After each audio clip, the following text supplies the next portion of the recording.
আলহামদুলিল্লাহ, আলহামদুলিল্লাহ। আল্লাহ তাআলার ফজল ও করম যে আল্লাহ তাআলা আমাদেরকে ইসরায়েল এবং ইরান যে যুদ্ধ চলতেছে ৮ দিন যাবৎ এ নিয়ে কিছু কথা বলার তৌফিক দান করছেন। আল্লাহ তাআলার ফজল ও করম, আলহামদুলিল্লাহ।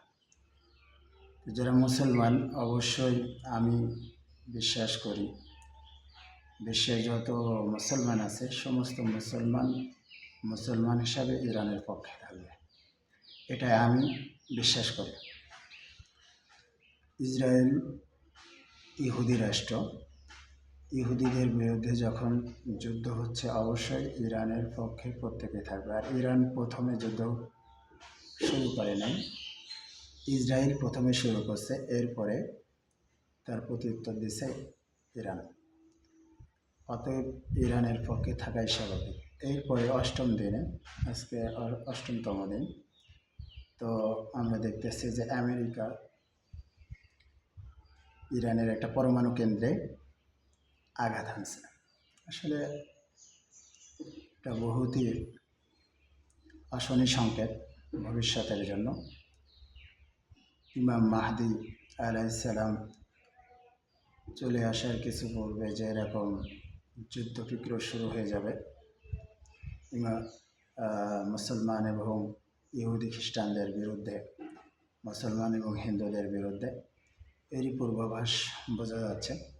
তো এই যুদ্ধে অবশ্যই যারা পৃথিবীর যত মুসলমান কান্ট্রি আছে প্রত্যেক কান্ট্রির উচিত, প্রত্যেক দেশের উচিত ইরানের পক্ষে যুদ্ধ করা।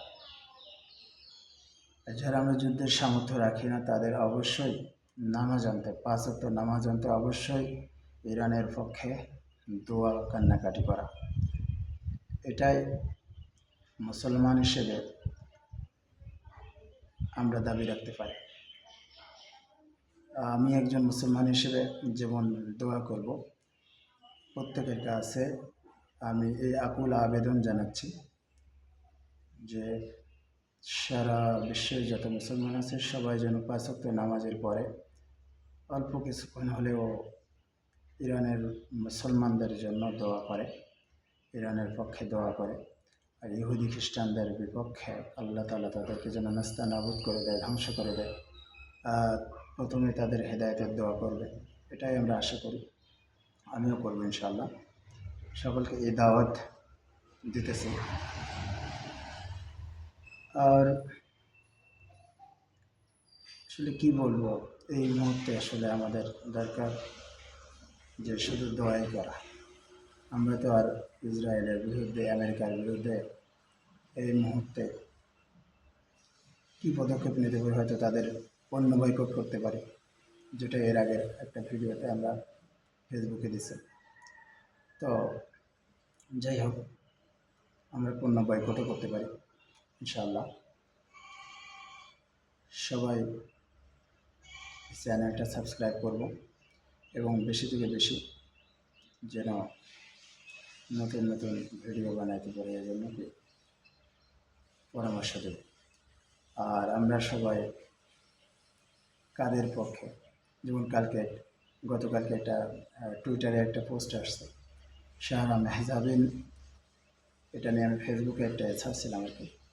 শাহরা মেহজাবিন সে বলতেছে যে পাকিস্তানের বিরুদ্ধে যুদ্ধ হইলে আমি ইসরায়েলের পক্ষে, নাউজুবিল্লাহ মিন যালিক। জানা নাই সে ব্যক্তি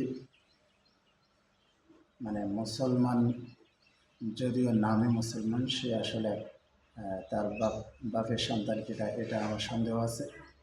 যে সে তার বাপের জন্মদাতা বাপের যিনাকে আব্বা বলে ডাকে, ওই আব্বার সন্তান কিনা, অর্থাৎ তার জন্মের ঠিক আছে কিনা, যে মুসলমান হয়ে কীভাবে ইসরায়েলের পক্ষে, ইহুদির পক্ষে সে থাকতে পারে। এই জন্য আমরা অবশ্যই মুসলমানদের পক্ষে আছি, এটা আমি আশা রাখি। আর কারা কারা মুসলমানদের পক্ষে আছি অবশ্যই কমেন্টে জানাই এবং দোয়া করি কমেন্টে, আমরা আমিন লিখব ইনশাআল্লাহ। আর যারা মুসলমানদের পক্ষে নাই তারাও তাদের কমেন্টে জানাতে পারে, আমাদের কমেন্টে জানাতে পারি। তাদের জন্য আমরা হেদায়েত দোয়া করবো আর কি। তো ঠিক আছে ইনশাল্লাহ আজকে